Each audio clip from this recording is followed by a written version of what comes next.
Welcome to USA Global TV and Radio, where our mission is to provide education, entertainment, hope, and inspiration. USA Global TV and Radio connects you with experts and audiences all around the world every single day to help you succeed in business and to live a richer life. Visit us at usaglobaltv.com to learn about career and life-changing training and mentoring programs like the Listening Mentor. Subscribe to our newsletter to stay informed about our special programs and offers. Discover how you can become a guest on one of our shows or a host or producer of a USA Global TV and Radio show of your very own. That's USA Global TV and Radio, where the doctor is always in.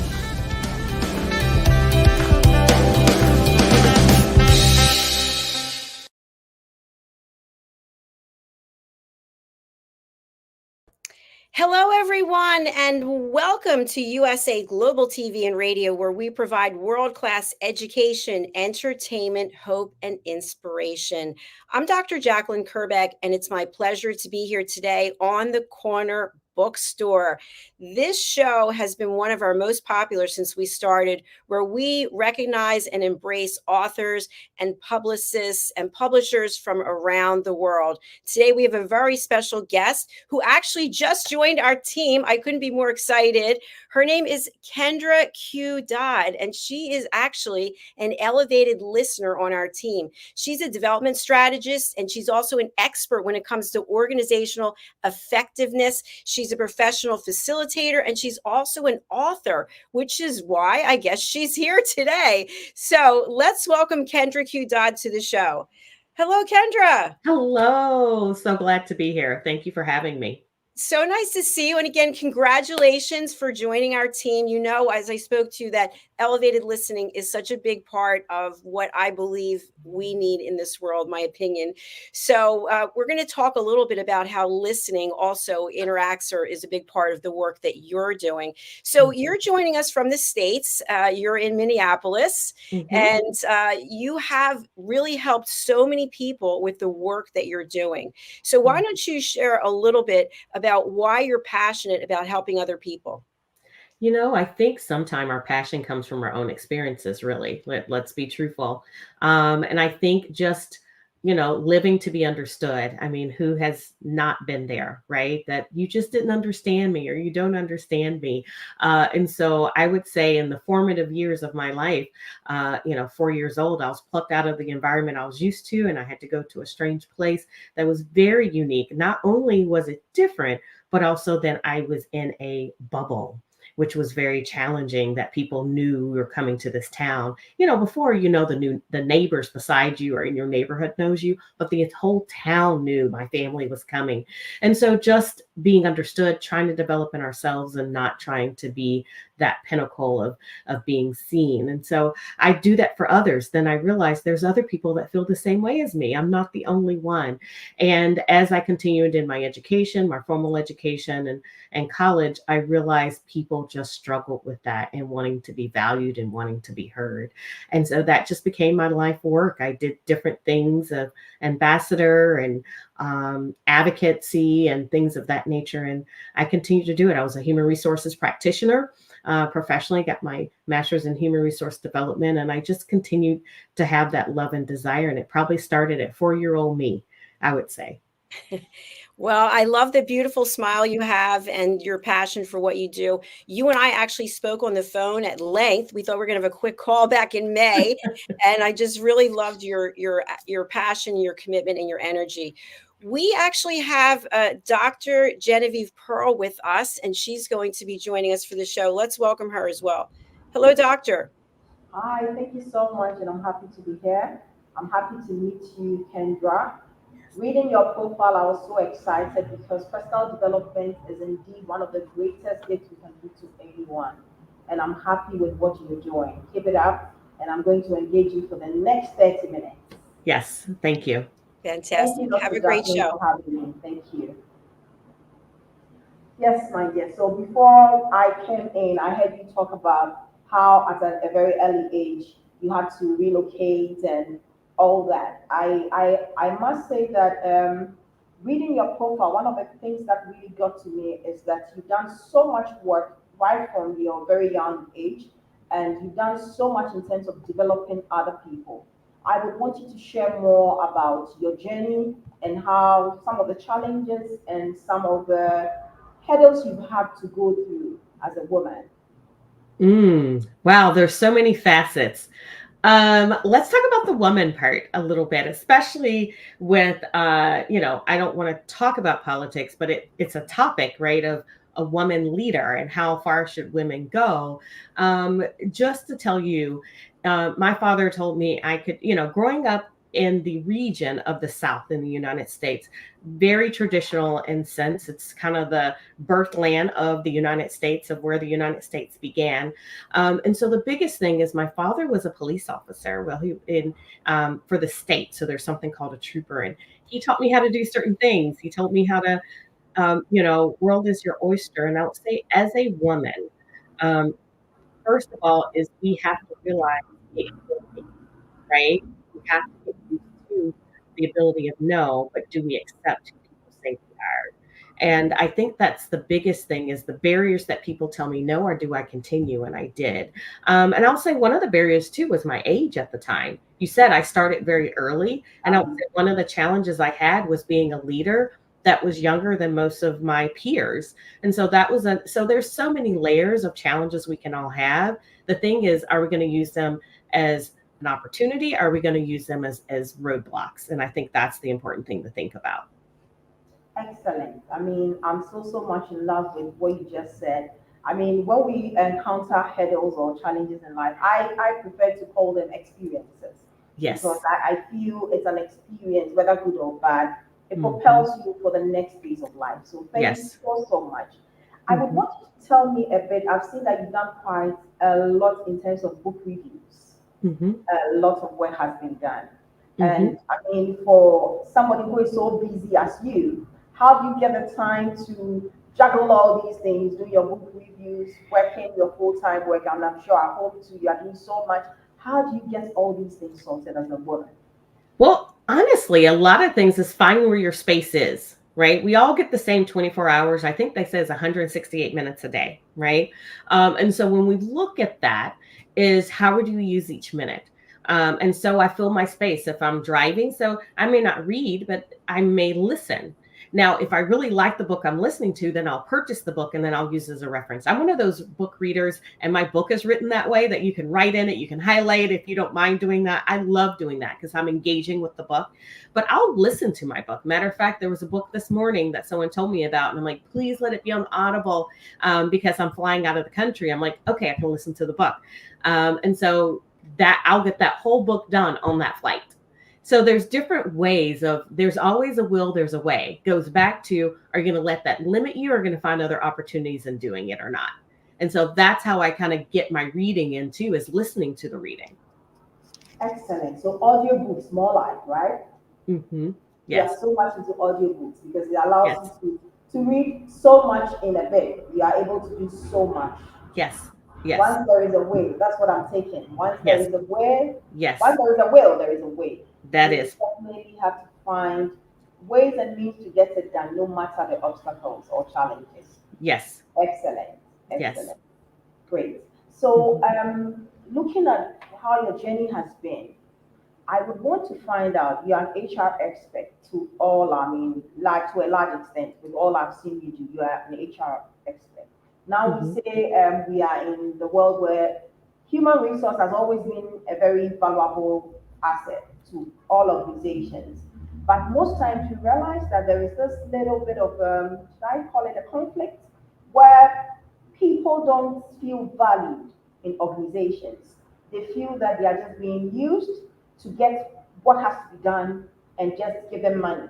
But I think we've transitioned over time, and now talent is some of the key things, or human capital is one of the key areas to which any organization can thrive.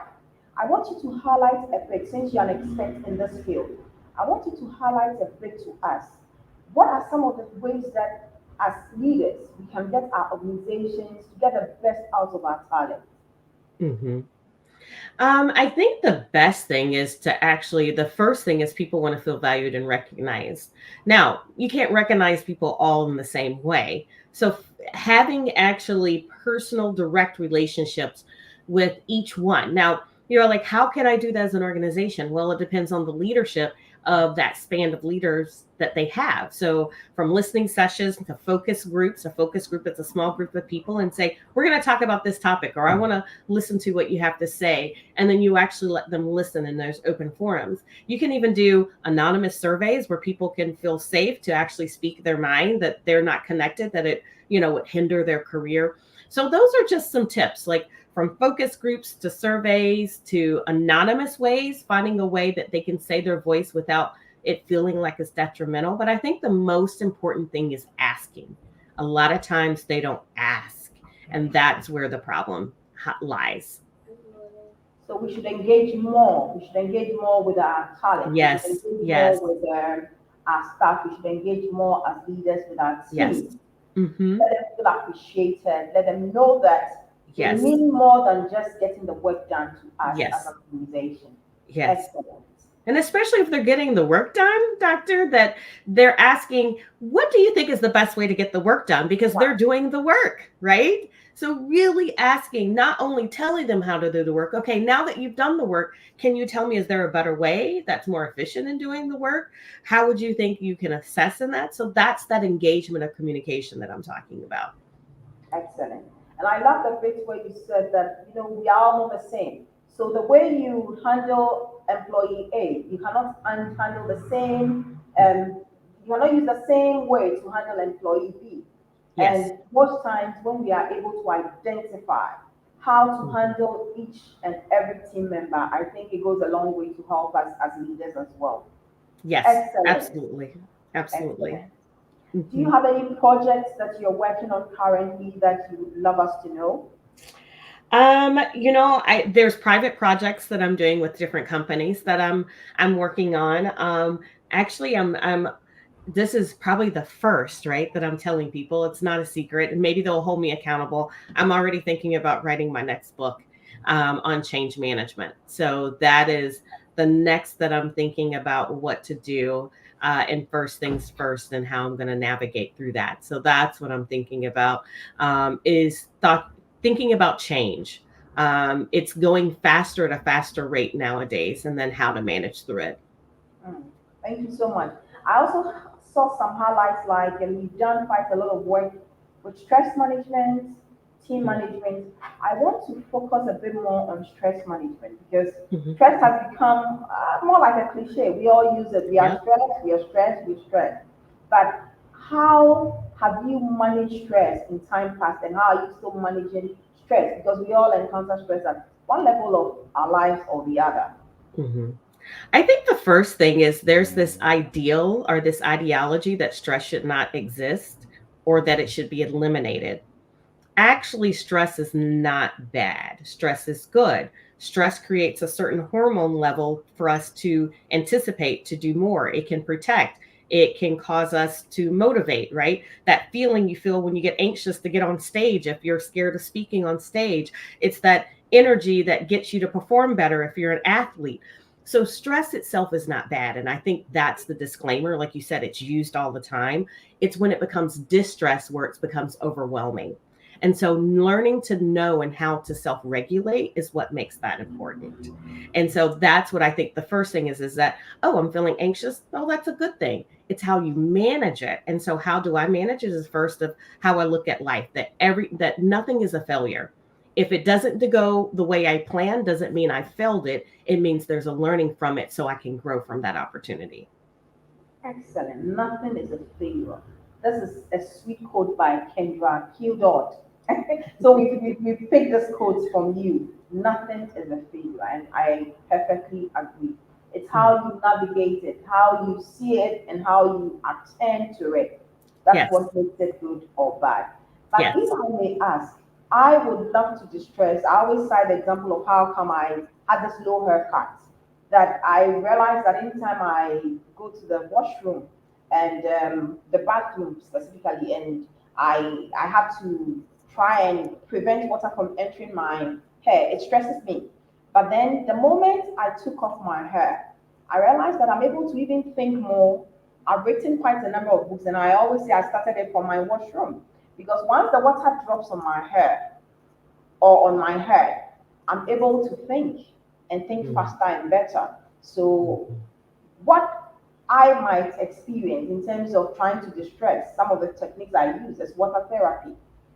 Mine is to do water therapy a lot, which helps me in distressing. Mine can also be sleeping. Sometimes I just want to sleep and forget everything. What is yours? Share maybe two or three of how you distress was. I think water, I love water therapy. That's good. I'm not in it, but I love seeing water. I think that's a good one. But honestly, the best distress for me is how I start my day. If I do not start my day of quiet time, dedication, journaling, then and sitting in the quiet. So I'm a very early riser. I usually will wake at like 4 or 5 in the morning, and having that time to assess who I am, what my intentions are for the day really helps plan myself and solidify myself and how the day is going to be. Because if not, then the world will always tell you what you should be or shouldn't be. And so if I center myself every day to prepare for the day, that helps distress me greatly. Excellent. So it means that it's important for us to plan our day. Yes. Very, very key. Yes. You have to know what you want to do in a particular day.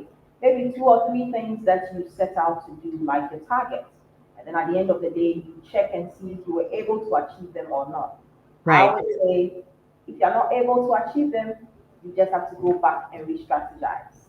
But doctor, there's a key point that's a component that I want to make sure that helps me personally. It's not just the form of tasks, it's the form of mindset. So part of that day is 3 things that I'm grateful for, 3 things I'm excited about for the day.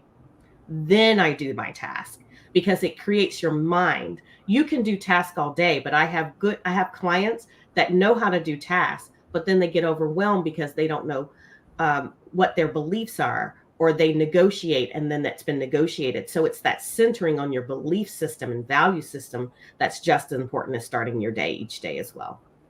Excellent. So your mindset makes all the difference. Yes, absolutely. So that's the key that you have to set first. I'm sorry for having my pen. That's what you have to set first before then you get to the task. So that's the part I want to add, the piece of people are very good at checking boxes, but they're not very good at self-reflection. So self-reflection is a key takeaway for me. That no matter what you do, ensure that once in a while, if not every day, if it's not every week, ensure that definitely you have time to self-reflect. Because that will ginger you onto other bigger things and know whether you are going the right way or how you should realign your strategies and get the work or whatever you want to do get done. Excellent. Yeah. I would want to know a bit more in terms of personal life. What are some of the things that you think that if you had given yourself maybe 10 years back, thinking 10 years back, you wish you had done that today you would encourage maybe someone younger than you to do? Right.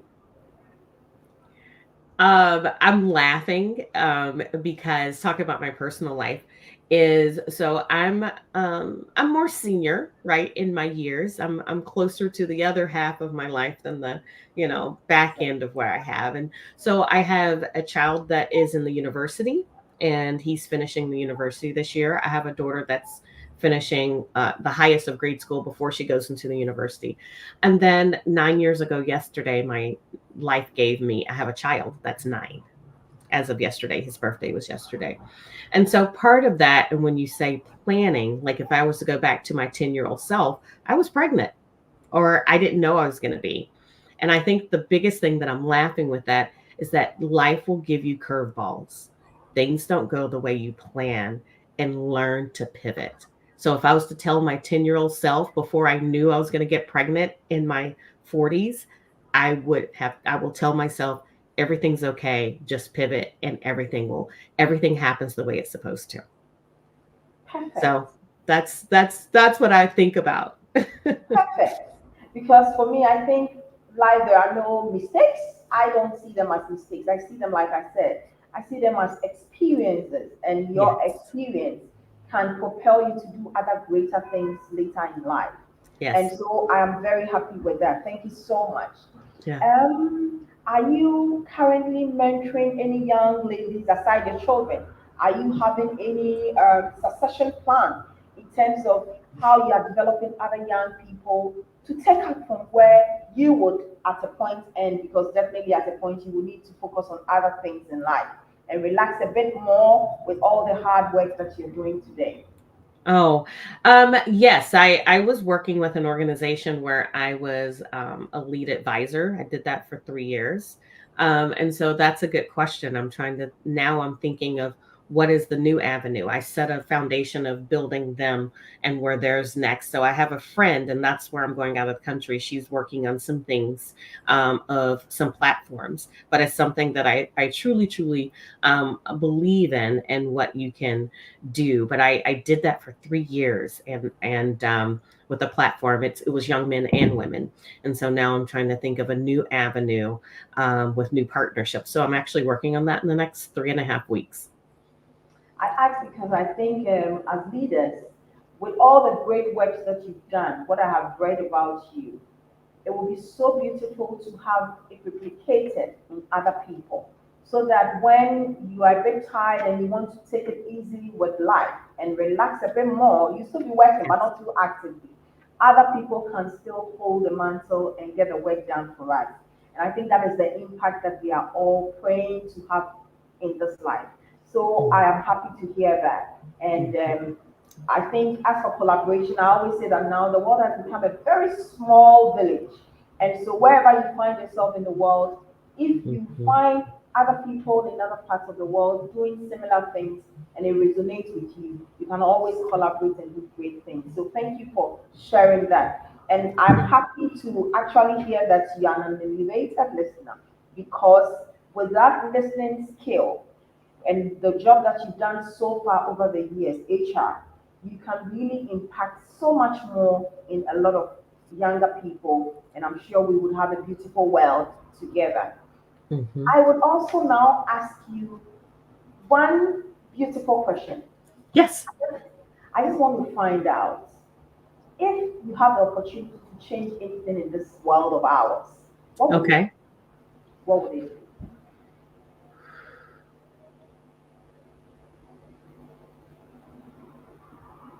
That's a Yes, challenging question. yes. And I Because love the way you pose with your hand under your chin. I really love that. let's see. I would My initial response would be nothing to a certain degree, because it's that concept of failure. I don't know if you've heard of anything called the butterfly effect. Have you heard of that before, doctor? The butterfly, The butterfly effect. yes, the butterfly effect. Yes. So it makes me ponder, because I do believe if whatever change that I do could change whatever the past was before. And that's what the butterfly effect is. I would say, if any kind of going back to the being an expert listener, right, and being part of the team now, is that people have the ability to listen to understand. If I was to, to be an elevated listener, it really would be that. If people learned how to listen effectively, the world would be such a better place. So I would say that would be it. It would be the ability for people to listen to understand and elevate their listening skills. Excellent. And that's one good thing that Dr. Jacqueline, I call her the chief servant of listening skills.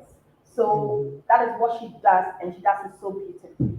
Yes. So I would encourage more people, like I always do, to also take that course. And I'm happy you also mentioned that that is one thing that you would love to do if you have the opportunity to change the world. Yes. Excellent. Mhm. Excellent. I have this phrase I often use and say that, there has been a narrative that women are our own enemies. But Mm. I have always stood against that narrative to say that I don't want to accept it. I want to find out what is your thought on this before I chip it in, why I don't accept that narrative. I think honestly, anything can be their own worst enemy. I think ourselves can be our own worst enemy. But anything that you believe in, where your energy flows, your focus goes. So if I focus all my energy on women are not, guess what I'm going to see in my life is women are not. But if I focus on the amazing partnerships, the support that women do, I'm going to see more of that, and it's going to yield more fruit of that and energy of that. And so that is what I think is very important is, could you find that statement to be true? That women are? Absolutely. Because then that's what your focus is. But if you focus on the thing in which you believe, you'll see more of that. And then it will produce more of that, of what you believe. I love the way you took it, the angle you took it from. So it's all about mindset. Whatever you accept is what will be. Yes. Excellent. I asked this question because I have a follow-up question.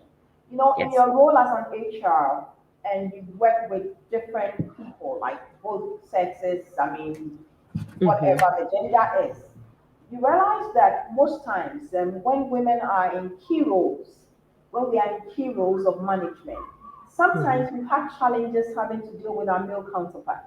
I have had the chance to work with both male and female, and I would say that both parts I have enjoyed it. Yes, one or two experiences might not be pleasant, but I want you to share a bit of your experience, because there are a lot of women out there in key roles, and sometimes the challenges in handling even their own gender is a problem. As an HR expert, what are some of the maybe 2 or 3 tips that you can share with us in the event where you experience a tough time handling either a male or a female counterpart or a colleague?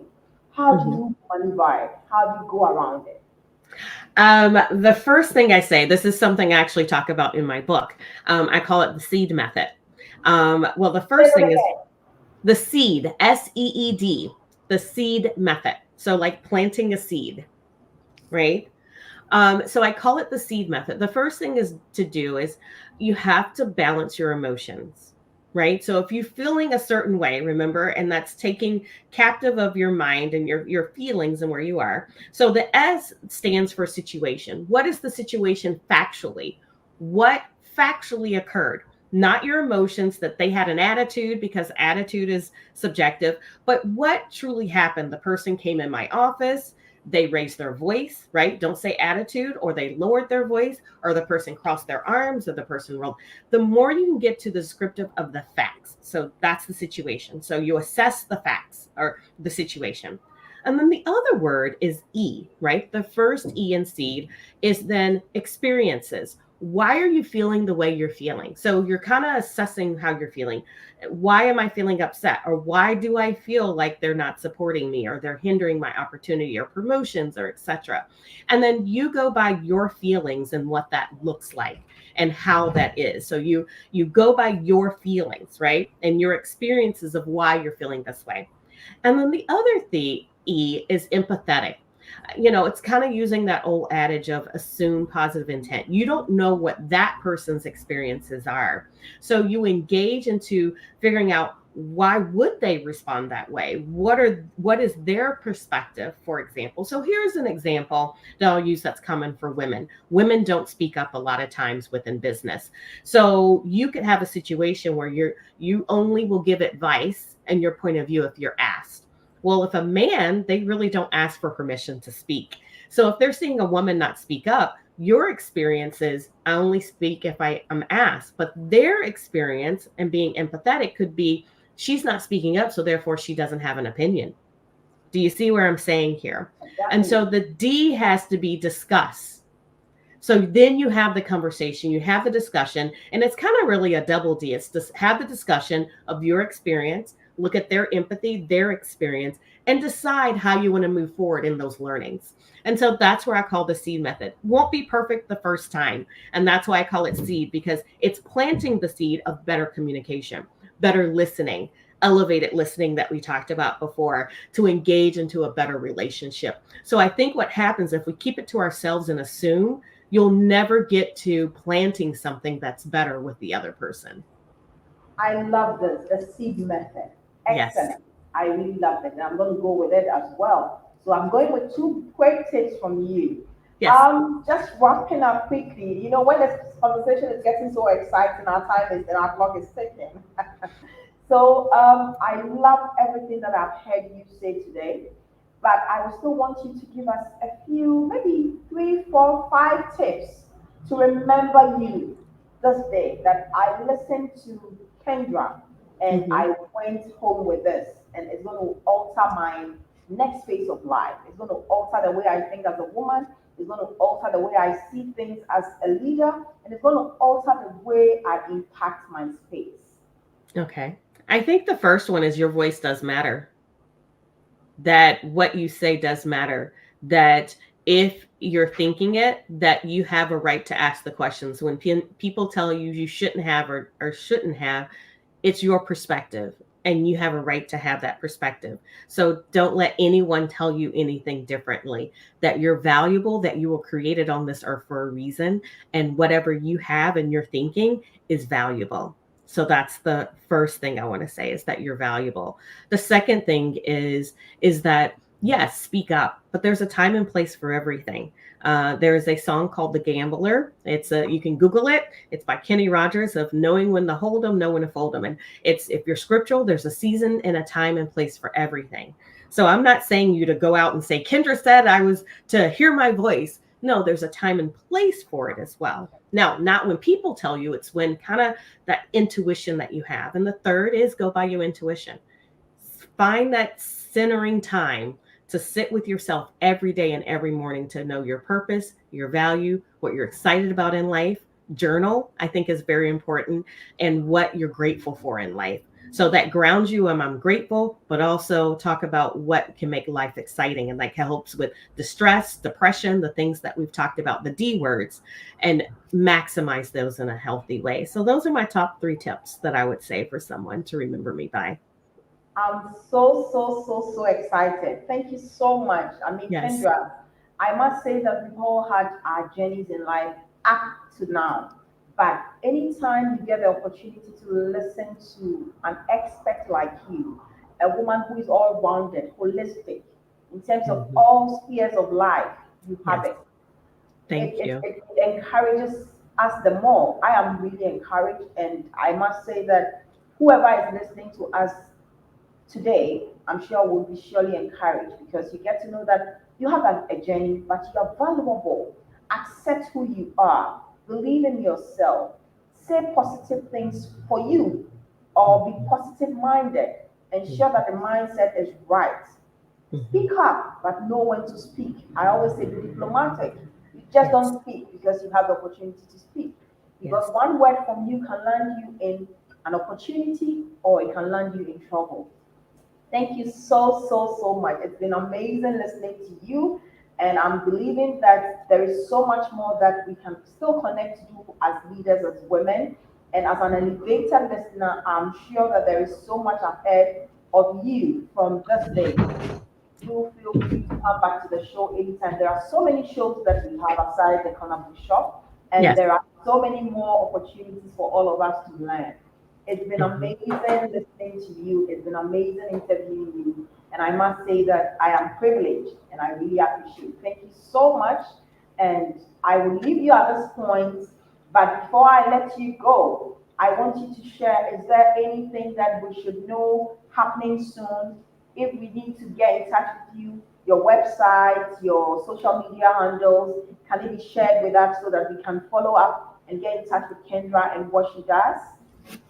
Yes, no, I would love to keep in touch with individuals. So if people want to find me, how do they find me? On LinkedIn, it's kendraqdodd.com, or my business is Fulfilled to Be LLC, so they can find me there. They can find me on Instagram at Kendra Q. Dodd as well, and then on Facebook as Kendra Q. Dodd.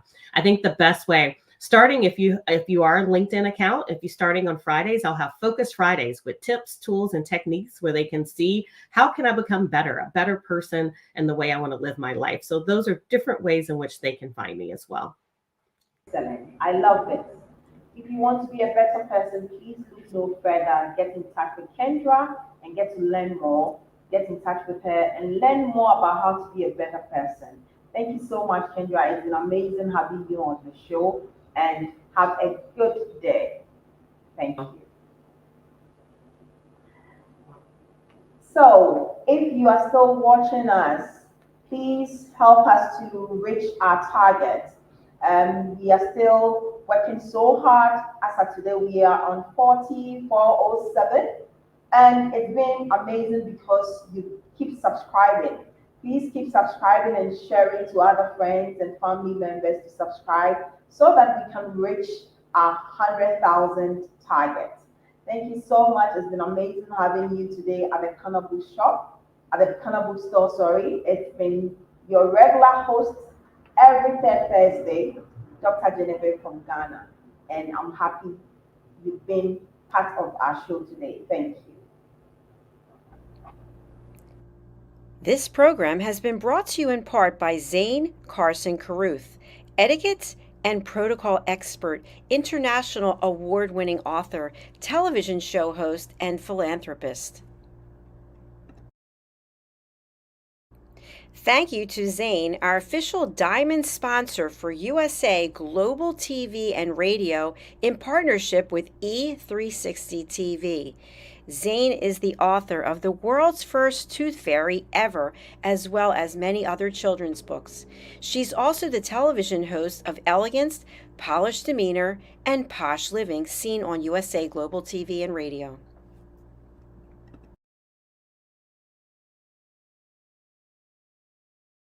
Hi, my name is Zane Carson Carruth, and I'm the author of this book, The World's First Tooth Fairy Ever.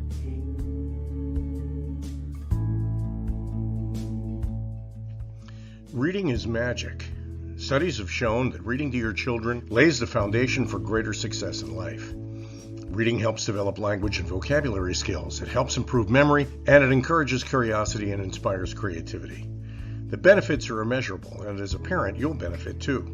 In only 10 or 15 minutes a day, you'll be creating more memories and a bonding experience that will last for years to come. So take time to read to your children. Read them books about things that engage and interest them.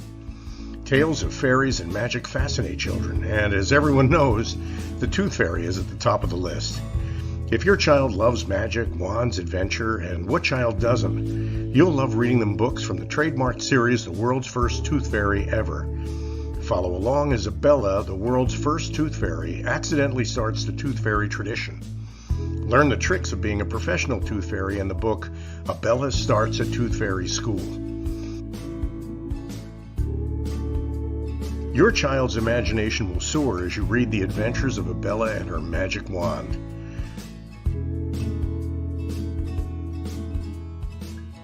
These wonderful books are available at worldsfirsttoothfairy.com and at Amazon, Barnes & Noble, and Walmart.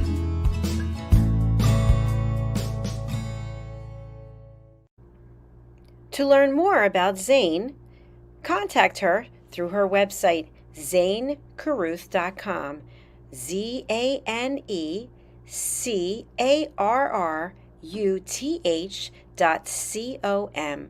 Order Zane's books and merchandise. Contact her about being a keynote speaker at your next event.